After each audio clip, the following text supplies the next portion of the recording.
Welcome to Conversations with Toy, a blogcast tackling life one episode at a time. This is the time to air out life's craziest moments. This space is all about speaking about life's hang-ups and ways in which we can leave better than when we started. Topics are all about ways we can find space to be better in life, love, mental space, and health.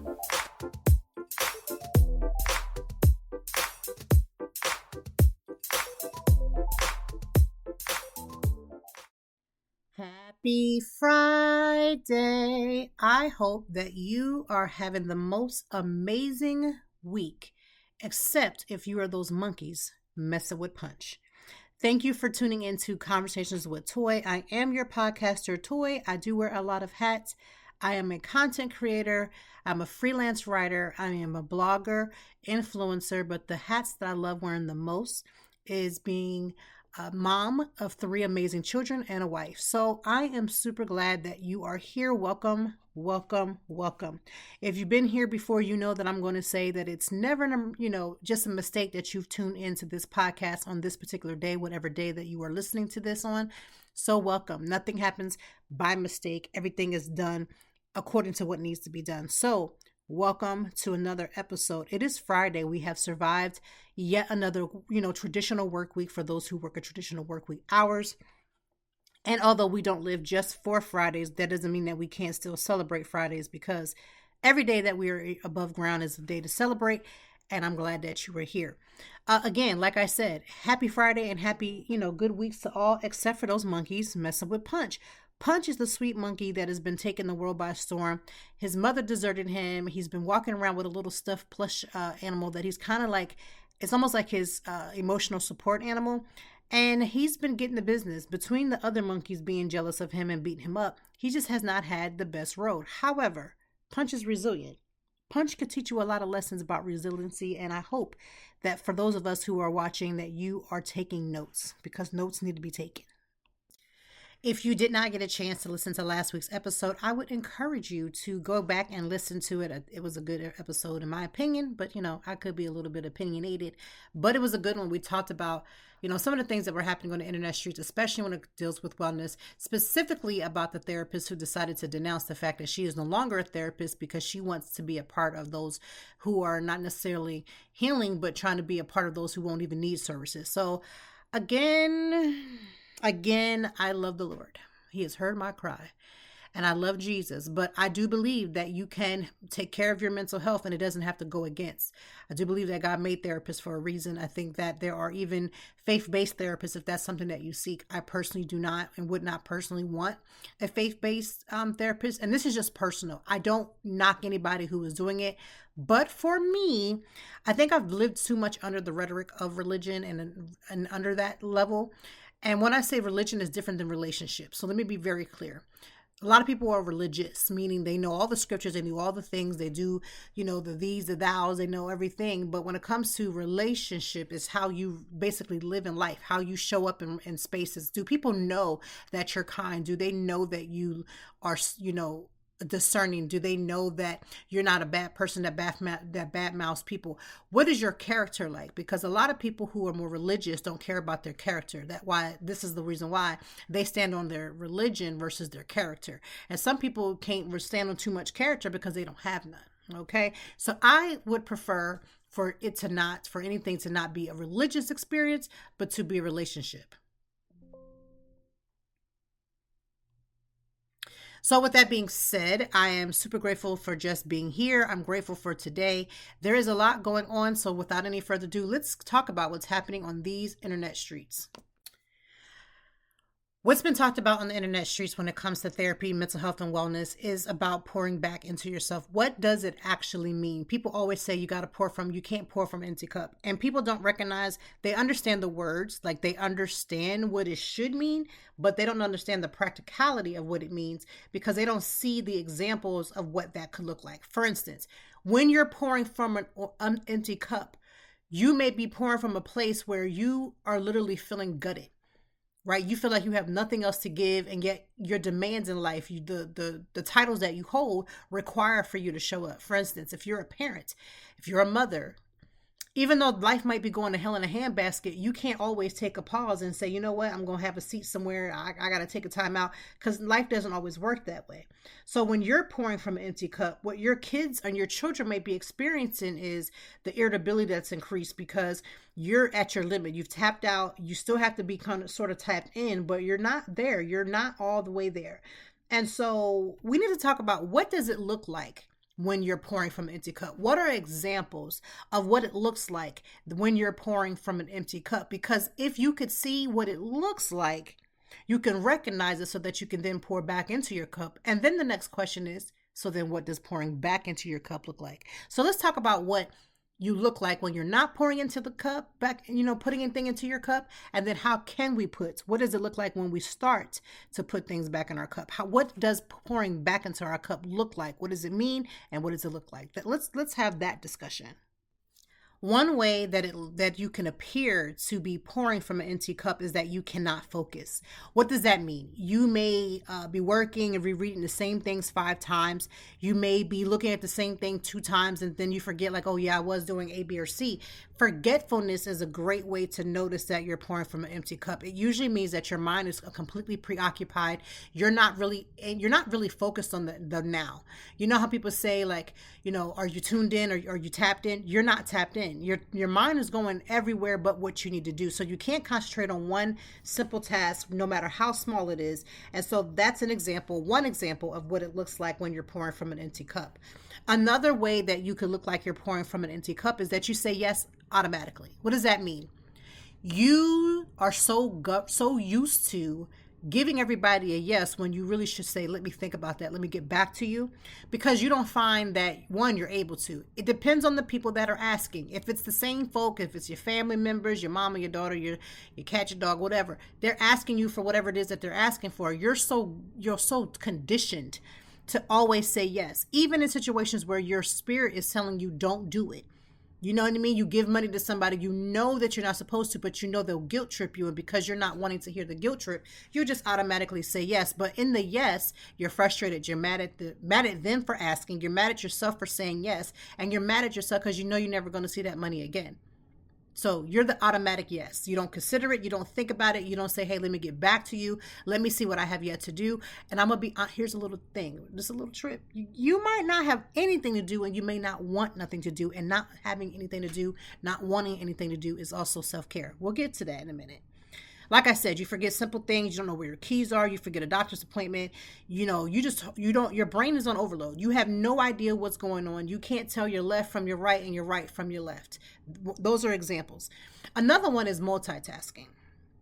Now, it takes you a lot longer to do it. Like, for instance, I think I'm a good multitasker depending on the situation. If it's something that has to do like with relationship, I cannot multitask. I can't do it's hard for me to sometimes to decipher, like, okay, my husband needs me to do this, I need to do that. He wants more of me here, I want more of that. I have to take certain things and kind of slow it down so I can make it more practical. Once I make it more practical, then I feel like I'm walking in it. But when it comes to other things, like I can write something, I can edit a video, I can do multiple things. But sometimes even in that, as multitasking as I can be, it may be harder for me to do it. I find it's taking me twice as long. I was editing something that was taking me forever. Now, was it because I was like this perfectionist? No. It had everything to do because my mind was in multiple places.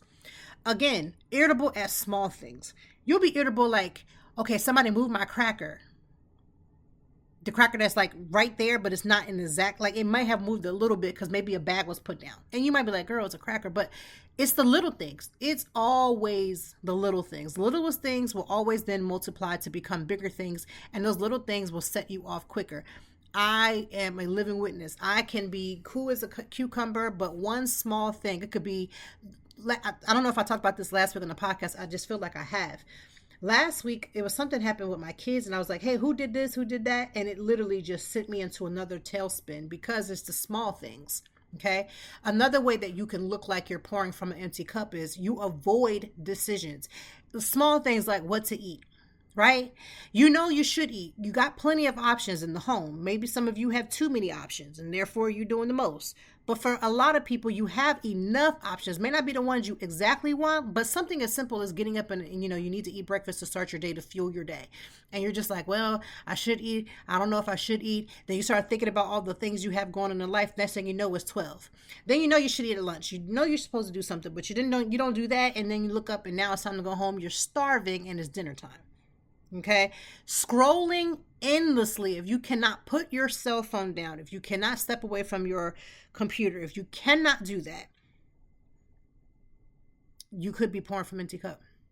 Because when you're scrolling mindlessly, now there's a difference. Like I do sometimes, like I think they call it, what is it, bed grunging Islam. I don't know the exact term, but it's basically you sit in bed and you dedicate your time to just doing that. Like you may take an hour and you could just get up, but you're like, what, I'm gonna take an hour. I'm just gonna sit here. I'm gonna have my mindless scroll. That's not the same thing as when you're pouring from an empty cup and you seem like you're so addicted to the phone that you can't put it down because you're looking at everything that's going on. You're comparing everything that you don't have compared to what you think somebody has online. And let me just say, as a content creator, things could be a lot of smoke and screens. Ask me how I know. Okay, so those are examples of what it looks like or what it possibly could look like when you're pouring from an empty cup.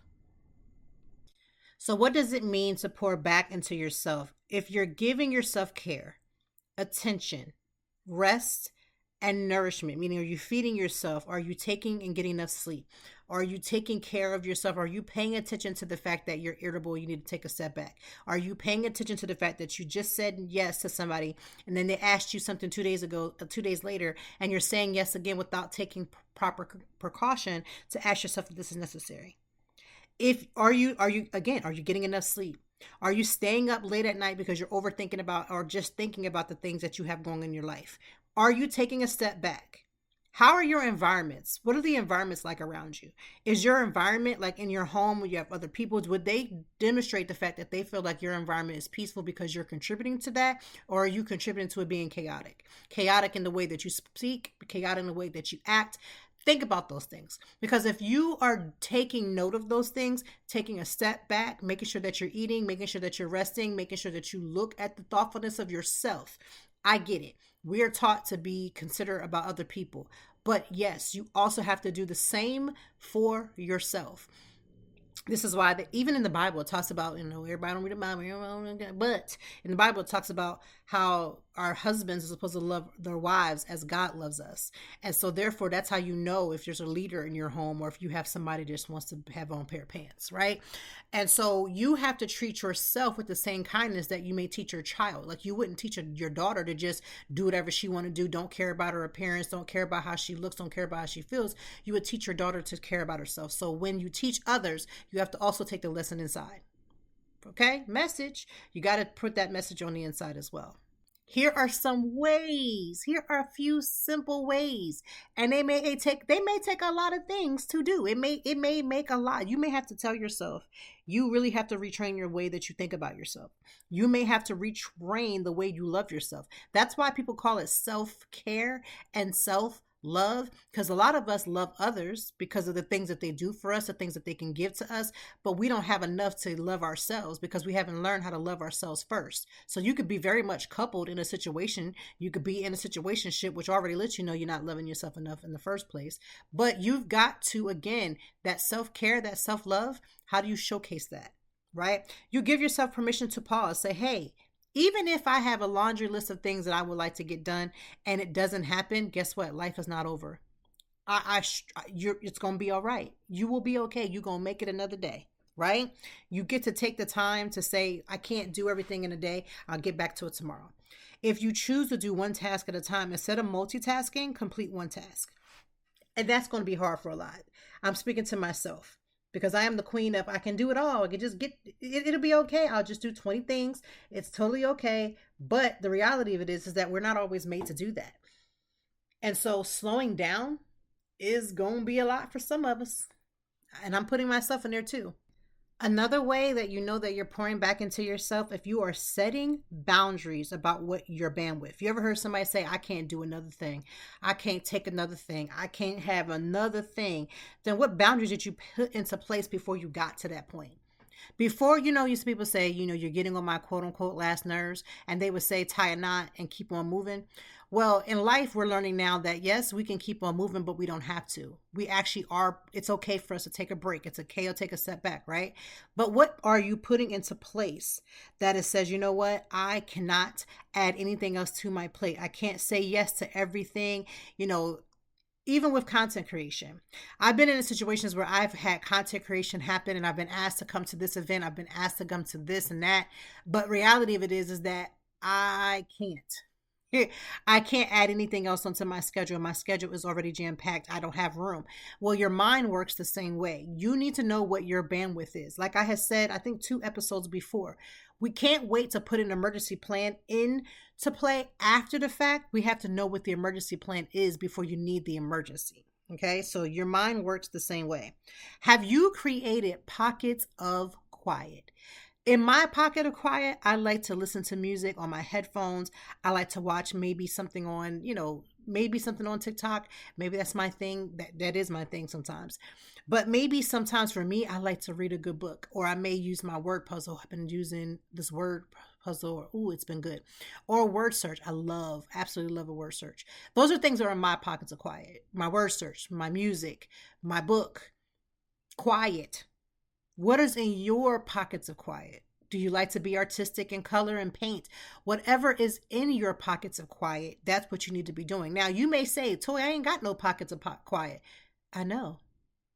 That's what I'm trying to get you to do. You need a pocket of quiet because that is how you pour back into your cup. We all need times of quiet. And here's the thing. Hey, it can't be when everybody goes to bed and now you just can sit there and think more and more about your life and how you need to do more and more and more.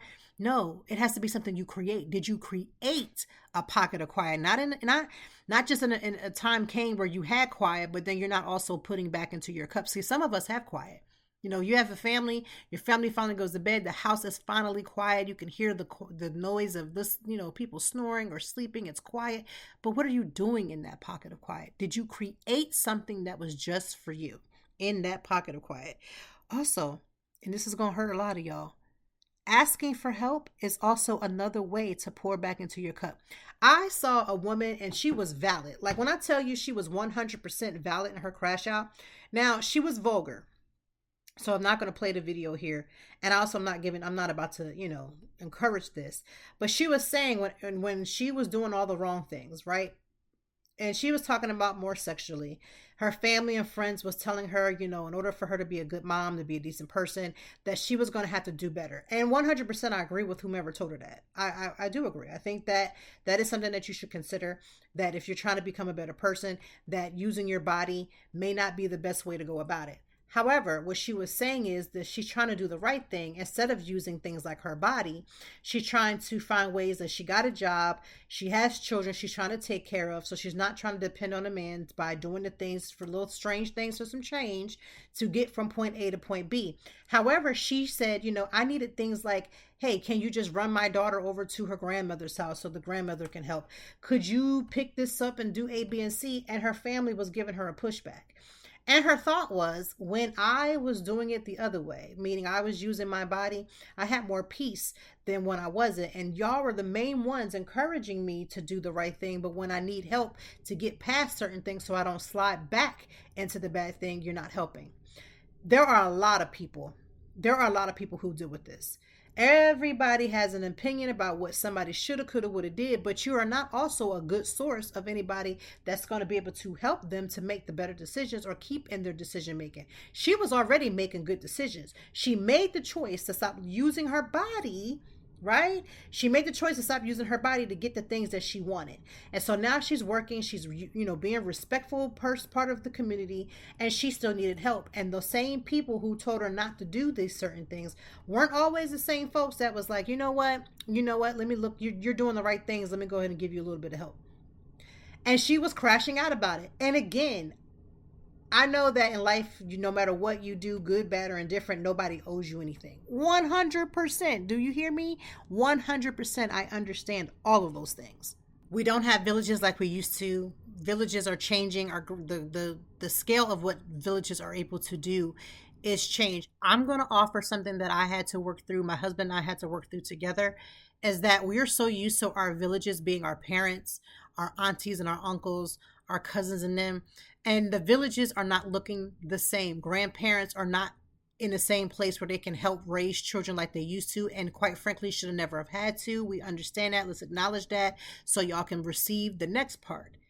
And we don't have aunties and uncles because they're doing their thing and they may have their own families that they're doing all the things. Listen, we acknowledge those things. However, the village may look different. And because we're so stuck on it looking a certain way, we might be in a situation where we're not understanding that we're cutting off our help because it doesn't look the way we want. You may want certain key players. Like I have said this 1,000,001 times. When I moved down from Lancaster to Pennsylvania, my biggest struggle was that my support system in Lancaster was airtight. Do you understand me? There wasn't anything that I didn't need that I didn't have access to. It didn't matter who it was. I had a small circle, but my circle, well, let me tell you something about my circle, people. We're going to continue talking about pouring into your cup. But my circle was small because I didn't allow everybody around my child at the time. But it was mighty. Do you understand? There was times when I would have to go into the hospital with her because she was born with breathing issues, right? Asthma and things.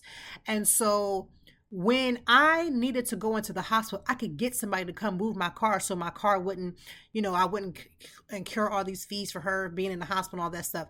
I could get somebody to say, hey, I'll keep her until you can get off of work. I had people that would say, hey, I'll go do your grocery shopping for you, or I'll keep her while you can do it.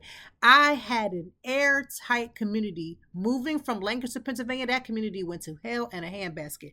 I had very limited people. If it wasn't for my mother-in-law doing it every now and again, I didn't have anybody. I remember people, even from my husband's side of the family, asking me to watch their child, but they ain't watch none of mine. So when I needed them to watch it, all of a sudden they was unavailable and too busy. I learned very quickly, you'll never get another chance. I ain't watching nobody's kids. I ain't doing none of that. You know why? Because my community and my circle of people were different. But what I did learn is that when I learned that my circle was different, but it was still mighty, is when I learned that if I asked for help from my friends became the biggest support system. I love my family because I know there's probably family members that's like, well, you never asked. I don't live in the same city as the people that I would even consider if somebody have an attitude about this, right? And even the ones that may want to catch an attitude, where did I lie at? Where's the lie at? Like, show me where the lie is at. Because I can actually prove receipts.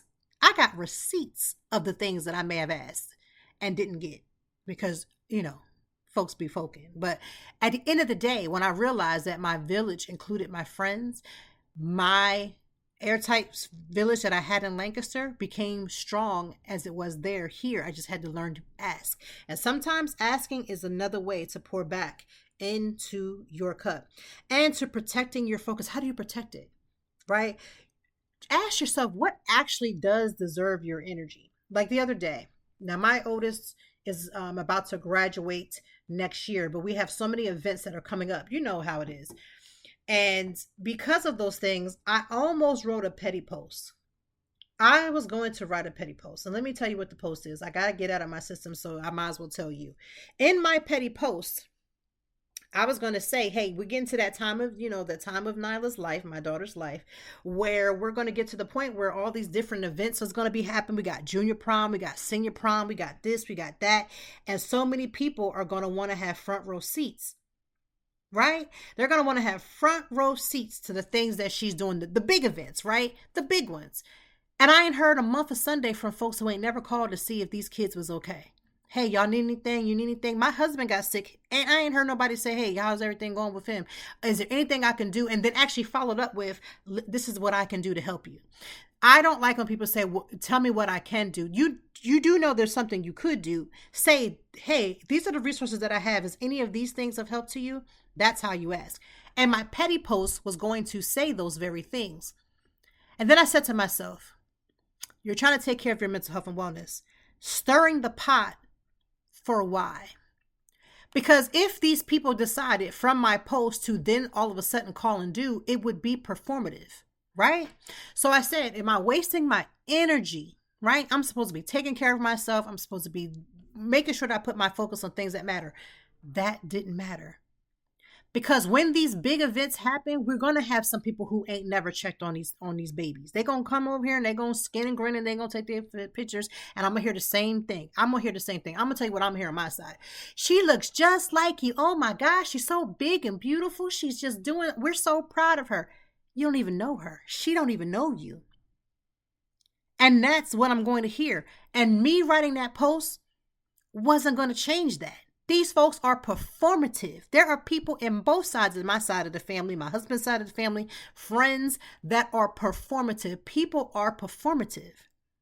So why would I waste my energy making that post so I can stir the pot? And for why? These folks will do what folks will do. So in essence, to keep my mental health in check, not stir the pot and then get ready to be mad when I have to then defend it. Which I'm going to tell you one thing about me. I actually do like to fight a little. I like to fight a lot. But on my 40s, I'm not fighting with my hands. I'm not fighting with my mouth even. I just not dealing with folks. That's the sweet spot. And you get to them good 40s. You that light bulb come on. You ever watch Madea plays? You talk about when your bulb come on. Well, the bulb has been on. I'm about to be 45. I ain't fighting with nobody because the receipts receipt themselves. My children don't know certain people's names. Now, some could say that's my husband and I's fault. Give or take, could be. I'll take my responsibility in that. He'll take his. But the other part of it is that I don't chase. I never had to chase people. I grew up with people where I've watched people chase, right? But I learned that people do what they actually want to do for those that they want to do it for. So when I grasped that knowledge, I learned that in therapy. It was a hard lesson for me. I learned that a couple of years ago. But when I learned that lesson, it made it easier for me to say, hey, if you wanted to, they would. You ever hear that when they talk about relationships? Everybody's quick to say, if he wanted to get you flowers, he would. You're 100% correct. If he wanted to get you flowers, he would. And if they wanted to show up and be a part, they would. I had somebody in a family member right on my social media page. And it was from a name I didn't even know. And to this day, I was just like, okay, what was you thinking? If you wrote it on the social media page, I would say, oh my God, you should come. No. And they were just like, well, we would have come. And I think it was my oldest was graduating going into high school. Right. And now she's about to graduate next year and go out of high school. Right. And they wrote this like, oh, if we would have known, we would have come. If it would have been more communication, you might not have needed to see it on social media. You might have already known about it. And people who want to be a part of lives, they are a part of lives. But I had to learn that instead of me getting upset by the fact that folks don't show up, I'm just grateful for the folks who do. My children have a bountiful amount of folk that pour into them. They know that my children just got ABC award before it would hit online because we talk often, right? They would know that my children got a scholarship to whatever they have gotten a scholarship to because they are communicative outside of social media. And so when it's already on social media, those who were involved, those who were engulfed, those who were shown up would have already known. What I am learning, even in that self-care and pouring back into my cup, is things are already put into place and I don't have to fight the battle anymore. I don't have to fight the fight. I'm not saying, well, next time. I'm not doing any of that. I'm standing firm on what is, and I'm going to keep it moving. So again, you need to know what it looks like when you're not pouring into your cup. You also need to recognize what it looks like to pour into your cup. And then you have to make sure that you are focused on the things that matter. Like I said, the example with my daughter. That example with my daughter is a touchy spot for me because when I got pregnant with her, mind you, I was 28 years old. I was 27 when I got pregnant with her. I was 28 when I had her. People made a big deal as if I was some 17-year-old girl that had just gotten pregnant. I had already graduated from high school, graduated from college, had a job, had a car, had a place, right? Everything that you're supposed to have to when you're supposed to be an adult, right? And not being married was the only thing that the people from my church and people from my family was focused on. Not to mention that all of their kids had already had kids before they was 20, not to mention all their kids, all these things, right? No need to go backwards. But that part of me with my child, specifically my oldest daughter, has a touchy spot for me. And I'm going to be very open to admit that so that I can then focus on going forward. Like I'm going to be working with my therapist about how do I go forward in this new season and then also take care of myself. And also still putting boundaries in place. Just because I have to open it up to more people than I would like to where it comes to her celebration doesn't mean that I'm not putting checks and balances. You are not going to come in there and run Russia, like my mom would say, and do what you want to do just because I have to be more open to the fact of having other people around her than the people who have been supporting her. That doesn't mean I'm going to let you run over and do what you think you're going to do. That doesn't mean you get to have no say about what you think should be happening. All those things are put into place. So how to place those boundaries are going to be key for me. And if you've ever dealt with something like this, I'm quite sure you may have the same types of feelings. You've got to know where those checks and balances are, right? And also, I'll just say this very openly. Where I'm concerned, I'm not very sociable with people. Never have, probably never will. I have had social moments with a lot of people, but I'm not as sociable because I recognize my anxiety. I recognize when I need to pull back, and I'm not as open to just flow with people, because flowing with people and having those spirits interchange, I'm not here for it. Just something that I've learned about myself, and I'm okay with that. I say all that to say my husband is more sociable, so people will gravitate towards him, and it's not in some disrespectful way, but they will gravitate towards him. And my issue with all those things, as I'm dealing with and learning more about myself, is the fact that you might gravitate towards him for more things, but him and I have a conversation that leads and will precede anything and anybody that thinks that because they feel like I'll bypass the wife and go to the husband. It ain't gonna get you but so far. It's not gonna get people but so far, because as sociable as I'm not, I am still direct. And because I have no fear factor of people not liking me, because people ain't been liking me, only because of the simple fact that I just, it could be things that have happened or just whatever the case may be. I'm not interested in folks liking me to a certain degree. I'm okay with telling you no, where he might not. I'm okay with telling you no. So this is very interesting and again, I love it. I absolutely love when my life and the things that I have going on could be the topic of discussion, because what I've said plenty of times, and I'm going to say it again, one thing I can be a master of is a master of me. And because I'm a master of me, I don't have a problem talking about something before somebody get a hold to it. I have no issues with that. But again, I'm hoping that something that I am saying is resonating, because it's true. A lot of us are dealing with these interchangeable relationships, family relationships and dynamics, friend relationships and dynamics, children relationships and dynamics. And a lot of that does have a heavy play in how you move and what you say yes or no to. It just is simple and it just does. And so as you're navigating these things, learn to pour into your cup, because when your cup is full, you can put these little things, some things to the side. Some things do have to go to the side. And the others, you're like, you know what? Knuck if you buck. I don't owe nothing to nobody. Nobody can hold nothing over my head. And that's the way I like, song like, that's the way I like it. That's the way I like it. Because then I can be free. And one thing, at 40 something years old, I want to be free. I don't want to be held back to anybody's opinions and think that I can only grow but so far because you put a curse on me because you don't like me, so nothing I do will be successful. That's not how this works. This is not how this works at all. All I want is for everybody, including myself, to live with peace with those who want to be living peace, because that's a big one right there. I went to a family function, and it wasn't my side of the family. And somebody said something to me before I can even put my foot on the porch. It took Jesus Christ, the black and the brown one, for me to not turn around and tell my husband, you and them kids, go ahead, get yourselves an Uber on home. I'm going to go ahead and head out, because I think we were in my car. I'm going to go ahead and head out. Now, what upset me was not that they had said it. That didn't move me neither here nor there. I wasn't even shocked by it. What upset me in the situation was that I was trying to quote unquote keep the peace. And what I really should have done was left. Remove myself immediately. How do you bother somebody who ain't put their baby toe on a porch?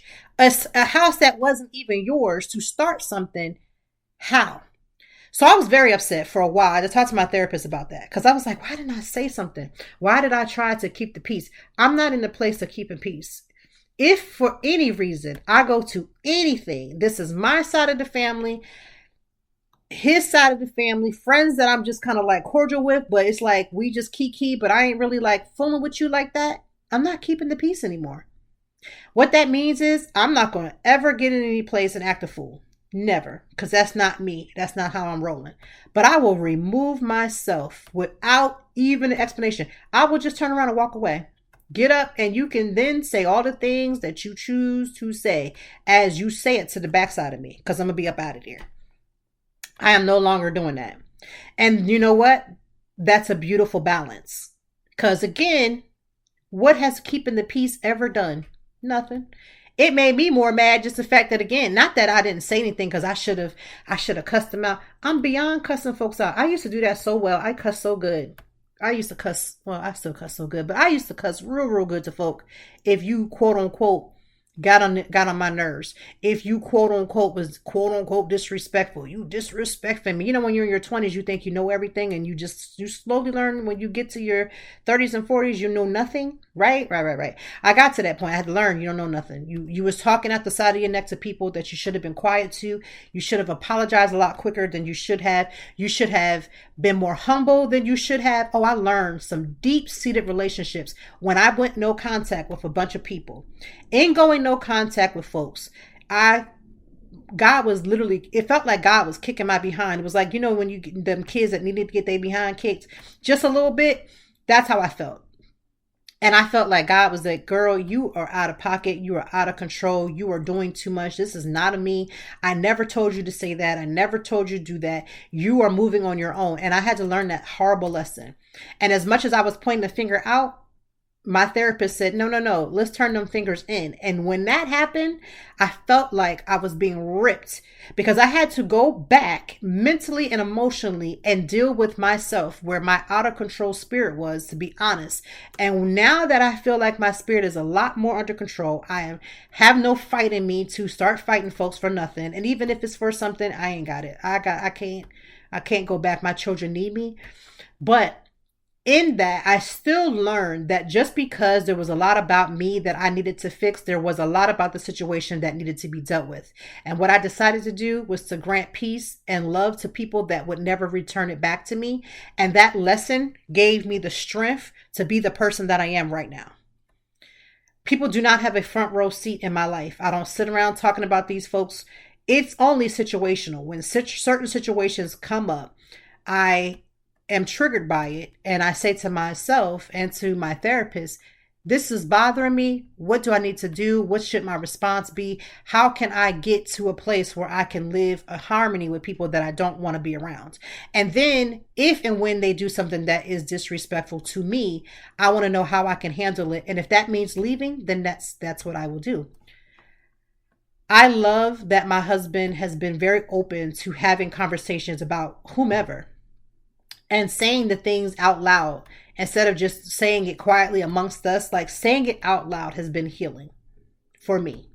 And so I'm grateful. I'm grateful for that. But again, how can you pour into yourself and recognize the many of times when you haven't or not, so that you can get to the place where you can do better and making sure that you are good? Because this world is already designed to do the most. You've got to get into your spirit, how you can take care of yourself. So that is the episode. And I'm glad that my life was the focus point for this episode, because I talk about myself because I know myself well. I can't talk about what so-and-so is doing at their house. I don't care what so-and-so is doing at their house, because what so-and-so is doing at their house ain't got nothing to do with me. What I do know is what the things that I still trip up on, the things that I'm still having happen, the things that I'm learning about myself, the things I'm learning about the people around me, and the checks and balances that are being put into place in my life, in the lives of my children, in the lives of those who I am around, and beyond. So I am grateful. I'm grateful for everything that I felt like I quote unquote lost. I used to feel like I lost so much. But what I learned is that I gained so much more. And I probably would not be a solid 5-second solid human if I had not had to take a chance to leave my environment, which was Lancaster, move up here. It felt like I was fighting for my life, but in fighting for my life, I got my life back. I don't think I would be the parent that I'm at that I am right now if I hadn't moved here. I don't think I'm the person that I am. And I definitely wouldn't even be a business person if I not moved from where I was to where I am now. So even in the tough things, even the things that look bad, it literally can be a focus point of being a beautiful thing. So I'm grateful for your attention today on this episode. Thank you for all the things that you guys are doing. Y'all are like running my numbers up, and I love that. That means you're listening, and I'm hoping that in listening that it's because it's something that feels good, it's something that is good, and that is something that is building you up or at least making you think. I was listening to a speech by David Banner, and he was saying, you may not like me, and you may be thinking all kinds of things about me, but what you think about me doesn't matter, but at least you're thinking. And I said, somebody give him the offering plate, because that man preached in that speech right there. But yeah, you may have your thoughts about what you're thinking about me. I'm not here to change that. I'm not here to make you look differently or to uplift me and high five me. That's not where I'm at, but at least you're thinking. That's all I can ask for, is that you at least think. Okay? So that is the episode. You know the drill. Find one activity, if not more, that you can pour into yourself this weekend and this week. Make sure that it has nothing to do with your titles. Make sure that you are doing something that you love, you enjoy. And here in Philadelphia, I'm hearing rumblings that it might be a little warmer. So I love that for all of us. And I'm hoping that you have the best week and the best weekend. And we will be back next week to talk about it some more. Thank you for listening to Conversations with Toy. Thank you as always for joining me, and I know that even in the deepest or joyful conversations that there's something we can learn and apply. Until next time, I hope that you are doing better. If not, we will be back to talk some more and handle it. Peace to you and yours. Stay grounded.